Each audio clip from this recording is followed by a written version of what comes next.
میں ہوں عالیہ، آپ دیکھ رہے ہیں میرا program breaking barriers Alish official YouTube channel پر. آپ سب کو ویلکم کرتی ہوں. آج کافی دن کے بعد ڈاکٹر عاصم یوسف زئی ہمارے ساتھ موجود ہیں. ڈاکٹر صاحب ایک سینئر پولیٹیکل انالسٹ ہیں، اس کے علاوہ رائٹر ہیں، کالمنسٹ ہیں، کلائمیٹ چینج کے حوالے سے بڑے ایک ایکسپرٹ مانے جاتے ہیں. ڈاکٹر صاحب thank you so much for joining مائی شو.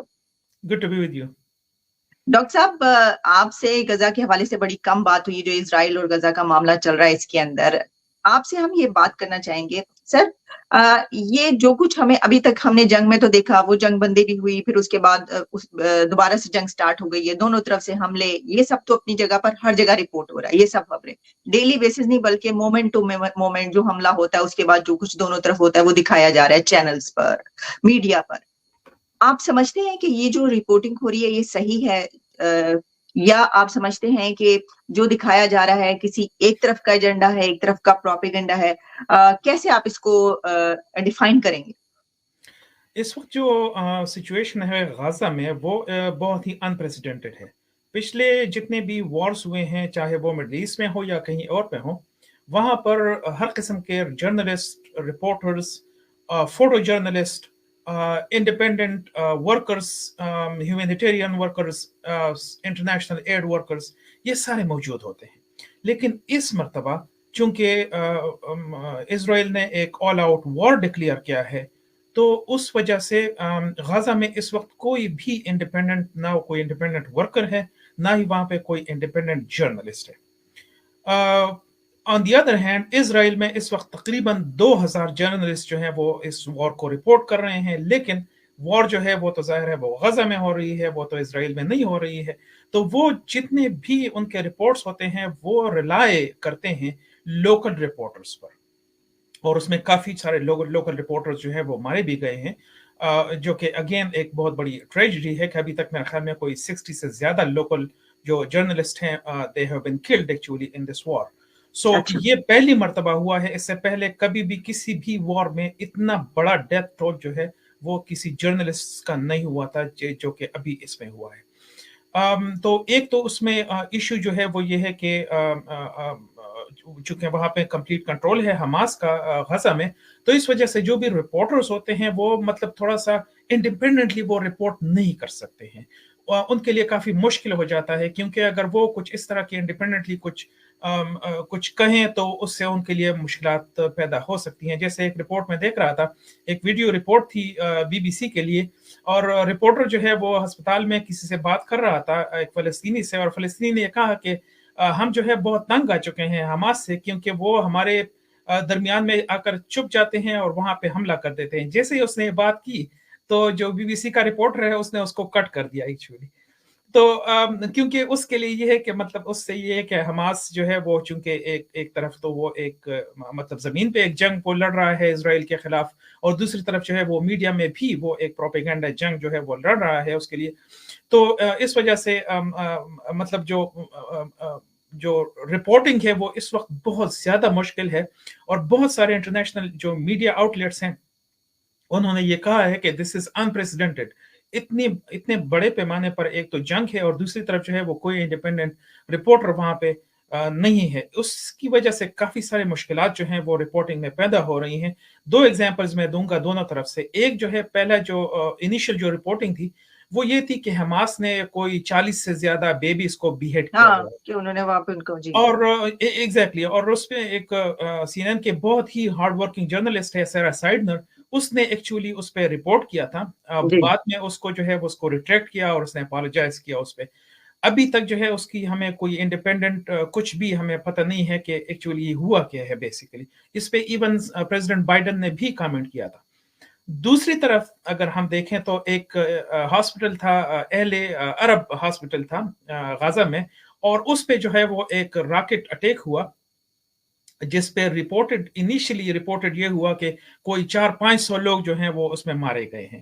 اب جب آپ اس کو ایکچوئل جب پکچرز اس کی آئیں تو اس سے زیادہ جو ہے وہ پتہ یہ چل رہا ہے کہ یہ ایکچولی اسلامک جہاد کا ایک مس فائرڈ راکٹ تھا جو کہ آ کے یہاں پہ اس پہ گرا ہے، اور اس نے اسرائیل نے اس کو ویمنٹلی ڈینائی کیا تھا. اور لوگ جو ہیں وہ اس طرف لین کر رہے ہیں کہ ایکچولی یہ اسلامک جہاد کا راکٹ تھا. اگر آپ اس کے کریٹر کو دیکھیں تو اس سے مطلب کچھ بھی یہ ثابت نہیں ہو سکتا ہے کہ اگر آپ 500 لوگوں کو ماریں گے تو یہ ہے کہ پریٹی مچ آپ نے پورے کا پورا ہاسپٹل جو ہے وہ آپ نے نیچے گرانا ہے. لیکن اگر آپ دیکھیں تو وہ ایکچولی پارکنگ لاٹ میں ایک چھوٹا سا کریٹر تھا جس سے لے ہے کہ 500 لوگ جو ہیں وہ کبھی بھی پاسبل ہی نہیں ہے کہ 500 لوگ اس سے مر سکتے ہیں. لیکن اس سے کیا ہوا کہ سوشل میڈیا پہ ایک بہت ہی بڑا جو ہے وہ مطلب اس کو پبلسائز کیا گیا اور ایوری بڈی جو ہے انہوں نے اس کو شیئر کیا کہ جی اسرائیل نے 500 لوگوں کو مارا ہوا ہے. ایسے ہی تو اس وجہ سے یہ ہے کہ انڈیپینڈنٹ رپورٹرز نہیں ہیں اور یہ سارے پرابلمز. اچھا ڈاکٹر صاحب، اس میں ایک بڑا سوال اس وقت پیدا ہوا کہ جس وقت یہ جنگ سٹارٹ ہوئی تو جنگ شروع ہوتے ہی جب یہ دونوں طرف سے حملے شروع ہوئے تو ایک یہ نیریٹو سامنے آیا کہ جناب جس طرح ہوا کرتا فلسطین پر جو ہے وہ اسرائیل نے حملہ کر دیا ہے. لیکن اس سے پہلے والا جو ایک ایونٹ ہوا تھا جس میں حماس کی طرف سے ان کے دہشت گردوں نے گھس کر وہاں پر جو کیا وہ جو ہے وہ بیک گراؤنڈ میں چلا گیا. ابھی تک مطلب میں نے بھی اس کو لکھا، کچھ لوگ ہیں لیکن وہ بڑے کم لوگ ہیں جو بتا رہے ہیں کہ بھائی یہ حملہ ہوا ہے اور اس کے بعد یہ جنگ شروع ہوئی ہے. لیکن یہ جنگ وہ والی ہے جس میں خاص طور پر جو مسلم کنٹریز ہیں، مسلمانوں کا ایک بہت بڑا چنک نہیں بلکہ میں سمجھتی ہوں کہ 90% مسلمان یہی سمجھ رہے ہیں اور اسی لیے وہ پروٹیسٹ بھی کریں کہ یہ تو اسرائیل نے فلسطین پر حملہ کیا ہے. اس سے پہلے والا جو حملہ ہے اس کے اوپر کوئی بات نہیں کرتا. ایگزیکٹلی اس طرح ہے کہ تقریباً 2 سال تک بہت ہی مطلب کائنڈ ریلیٹیو اسٹیبلٹی تھی ایکچولی مڈل ایسٹ میں، اور خاص کر اسرائیل اور فلسطین کے درمیان ریلیٹیو اسٹیبلٹی تھی. کوئی بڑے پیمانے پہ کوئی اٹیک نہیں ہوا تھا 2014 کے بعد خاص کر. اب یہ ہوا کہ حماس نے 2 سال تک متواتر جو ہے وہ انہوں نے پلاننگ کی کہ کس طرح سے وہ اٹیک کریں گے، اور وہ جو ہے اس کا ایک بلو پرنٹ ابھی وہ سامنے آ گیا ہے. نیو یارک ٹائمز کے پاس اس کا بلو پرنٹ ہے کہ کس طرح سے حماس جو ہے وہ 2 سال تک وہ تیاری کر رہا تھا. یہ اسرائیل کی آبویسلی ایک انٹیلیجنس فیلئر ہے جس پہ لیٹر جو ہے وہ اس کو انویسٹیگیٹ کریں گے. لیکن ہوا یہ کہ اسرائیل نے 2 سال تک پلاننگ کی. انہوں نے ایک کوآرڈینیٹڈ اٹیک کیا، ایئر سے اٹیک کیا، زمین سے اٹیک کیا اور پانی سے بھی انہوں نے اٹیک کیا. وہ بلڈوزر انہوں نے یوز کیے اور وہ جتنے بھی وہاں پہ جو بیریئرز تھے ان کو گرا دیا اور جا کے اندر اٹیک کر دیا، اور اتنے بڑے پیمانے پہ اٹیک کر دیا کہ اسرائیل جو ہے وہ اس کے لیے بالکل مطلب آف گارڈ جو ہے وہ لے لیا ان کو. تو ایک تو یہ ہوا کہ تقریباً 3-4 گھنٹے کے اندر جو ہے وہ تقریباً 1200 اسرائیلیوں کو انہوں نے مار دیا. ایک تو یہ ہے جو کہ آپ کبھی بھی مطلب آپ نے نہ الجزیرہ پہ اس پہ کوئی مینشن کیا ہے، نہ کوئی مینشن ہوا ہے، نہ ہی کسی پاکستانی میڈیا میں اس پہ کوئی خاص رپورٹنگ ہوئی ہے کہ جی حماس نے جو ہے وہ 1200 فلسطینیوں کو 2-3 گھنٹے کے اندر جو ہے وہ مار دیا ہے. پہلی بات تو یہ ہے. دوسری بات یہ کہ جب حماس کے ٹیررسٹ جو ہے وہ اندر گئے تو انہوں نے تقریباً 300 سے زیادہ بچوں، عورتوں اور فوجیوں اور سویلینز کو یرغمال بنا دیا اور اپنے ساتھ وہ ان کو غزہ لے کر آ گئے. اب یہ ایک کتنی بڑی پلاننگ تھی ان کی کہ وہ جو ہے وہ ان کو فوراً جو ہے ان کو وہ نیچے ٹنلز میں لے کے گئے. اب غزہ میں یہ ہے کہ ٹنلز ہیں وہاں پہ بہت زیادہ، اور وہ ٹنلز جو ہیں وہ ہسپتالوں کے نیچے ہیں، وہ سویلین سٹرکچرز کے نیچے ہیں. ٹھیک ہے، اب اس سے آپ کو اندازہ ہو جاتا ہے کہ اسرائیل کے لیے کتنا مشکل کام ہے کہ وہ تو کہہ رہے ہیں کہ ایک طرف وہ کہہ رہے ہیں کہ جی ہم نے حماس کو جو ہے وہ ختم کرنا ہے. اب ان کے لیے ختم کرنا جو ہے وہ بہت زیادہ مشکل ہے، ایون جو بھی اس کے لیے کریں، کیونکہ حماس جو ہے وہ سویلینز کے اندر آ کے وہ چھپ جاتے ہیں اور اس کے بعد وہ اٹیک کرتے ہیں. تو ابھی بھی بہت سارے جو یرغمال ہیں وہ حماس کے پاس ہیں اور وہ جو ہے وہ ان کو ایک لیوریج کے طور پر یوز کر رہے ہیں. لیکن ظاہر ہے نہ آپ نے الجزیرہ پر اس طرح کا کوئی وہ رپورٹ دیکھا ہوگا، نہ ہی آپ نے جو ہے کسی بھی عرب اس میں جرنلسٹک آؤٹ لیٹس میں یا پاکستان میں یا کہیں پہ بھی آپ نے اس طرح کی رپورٹنگ نہیں دیکھی ہوگی کہ اس طرح سے یہ ہوا ہے. اب ظاہر ہے کہ آپ 10 ملین لوگ ہیں اسرائیل میں. ٹھیک ہے، پہلی بات تو یہ ہے 10 ملین لوگ ہیں، اس میں 20% جو ہیں وہ تو عرب ہیں. ٹھیک ہے، وہ مسلمان ہیں جو کہ اسرائیل کے اندر رہتے ہیں. اگر آپ 10 ملین میں سے 1200 یا 1400 لوگوں کو ایک ساتھ مار دیں تو اس کا مطلب یہ ہوا کہ جو 9/11 پہ ہوا تھا امریکہ میں جس میں 3000 لوگ مارے گئے تھے، اس کا یہ مطلب ہوا کہ امریکہ میں اس دن 40-45 ہزار لوگ جو ہے وہ مارے گئے تھے. ٹھیک ہے، اب آپ خود سوچیں کہ اگر آپ ایک ملک میں جا کے 40-50 ہزار لوگوں کو مارے تو امریکہ کا ریسپانس کیا ہوگا. ٹھیک ہے،